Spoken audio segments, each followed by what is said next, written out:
Guys welcome back my YouTube channel. This is Harshita Ramachandra. ನಾನು ಈ ಬ್ಲಾಗಲ್ಲಿ ಏನು ಹೇಳೋಕ್ಕೆ ಇಷ್ಟಪಡ್ತಾ ಇದ್ದೀನಿ ಅಂದರೆ, ಯಾರಿಗೆಲ್ಲ ಅಪ್ಪು ಸರ್ ಅಂದರೆ ಇಷ್ಟ ಅವರು ಕಮೆಂಟ್ ಬಾಕ್ಸಲ್ಲಿ ಕಮೆಂಟ್ ಮಾಡಿ. ಎಸ್ಟರ್ಡೇ ನಾನು ಅಶ್ವಿನಿ ಪುನೀತ್ ರಾಜ್ಕುಮಾರ್ ಅವ್ರನ್ನ ಮೀಟ್ ಮಾಡೋಕ್ಕೆ ಹೋಗಿದ್ದೆ. ಅದ್ರ ಬಗ್ಗೆ ಈ ಬ್ಲಾಗ್ ಇದೆ. ಅವ್ರು ಬರೋಕ್ಕೆ ಮುಂಚೆ ಏನೇನಾಯಿತು, ಅವ್ರು ಬಂದಮೇಲೆ ಏನಾಯಿತು ಅದೆಲ್ಲ ನೋಡ್ಕೊಂಡು ಬರೋಣ. ನಾವು 6:30ಗೆ ಹೋದ್ರಿ. 6:30ಗೆ ಬರ್ತಾರೆ ಬಸವನಗುಡಿನಲ್ಲಿ ಅಂತ ಗೊತ್ತಾಯಿತು. ಆಗ 6:30ಗೆ ಹೋದ್ರಿ. ನಾವು ಹೋಗೋಕ್ಕೆ ಮುಂಚೆ ಡ್ಯಾನ್ಸ್ ಎಲ್ಲ ಸ್ಟಾರ್ಟ್ ಆಗಿಬಿಟ್ಟಿತ್ತು, ವೆಲ್ಕಮ್ ಡ್ಯಾನ್ಸ್ ಅವ್ರನ್ನ ಮಾಡೋಕ್ಕೆ. ಫಸ್ಟು ಮಂಜು ಮಾಸ್ಟರ್ನ ನೋಡಿದ್ರಿ. ಅವ್ರದ್ದು ವಿಡಿಯೋ ಏನು ಮಾಡೋಕ್ಕೆ ಹೋಗಲಿಲ್ಲ, ಒಂದು ಫೋಟೋ ಇದೆ, ಅದು ನೋಡ್ಕೊಂಡು ಬನ್ನಿ.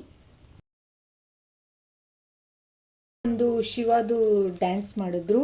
ಅದಾದಮೇಲೆ ಅದಕ್ಕಿಂತ ಮುಂಚೆ ಒಂದು ಸ್ವಲ್ಪ ಡ್ಯಾನ್ಸ್ ಮಾಡಿದ್ರು, ಬಟ್ ನಾವು ಹೋಗೋದು ಲೇಟ್ ಆಗಿತ್ತು ಆ ಟ್ರಾಫಿಕಲ್ಲಿ. ಆ ಶಿವನ್ ಡ್ಯಾನ್ಸ್ ಮಾಡ್ತಾಯಿದ್ರು, ಆ ವಿಡಿಯೋ ಇದೆ, ಅದನ್ನ ನೋಡ್ಕೊಂಡು ಬನ್ನಿ.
ತುಂಬ ಟೈಮ್ ಆದಮೇಲೆ 7:30 7:45 ಅನಿಸುತ್ತೆ, ಆಗ ಅಶ್ವಿನಿ ಮ್ಯಾಮ್ ಬಂದರು.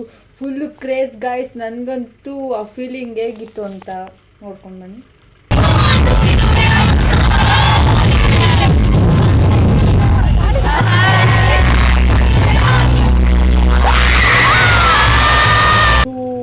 ಫುಲ್ ಸೇಫ್ಟಿ ಗಾರ್ಡ್ಸ್ ಇತ್ತು, ಆಗ ಮ್ಯಾಮ್ ಕಾಣಿಸ್ಲಿಲ್ಲ. ಬಟ್ ಅಲ್ಲಿ ಸ್ಟೇಜ್ ಮೇಲೆ ಹೋಗಿ ವೆಲ್ಕಮ್ಗೆ ದೀಪ ಹಚ್ತಾರಲ್ಲ, ಅದು ಹಚ್ಚಿದಾಗ ಫುಲ್ ಕ್ಲಿಯರಾಗಿ ಕಾಣಿಸಿದ್ರು. ನಾನು ಅವ್ರ ಸ್ಮೈಲ್ ನೋಡಿದ ತಕ್ಷಣ ಅಪ್ಪು ಸರೇ ಬಂದರು ಅಂತ ಒಂದು ಕ್ಷಣ ಅನಿಸ್ಬಿಡ್ತು.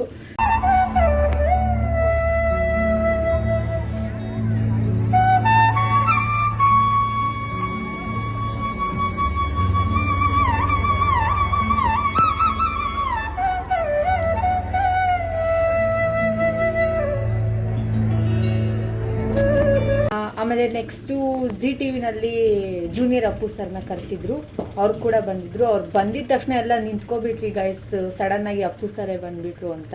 ಅದು ನೋಡ್ಕೊಂಡು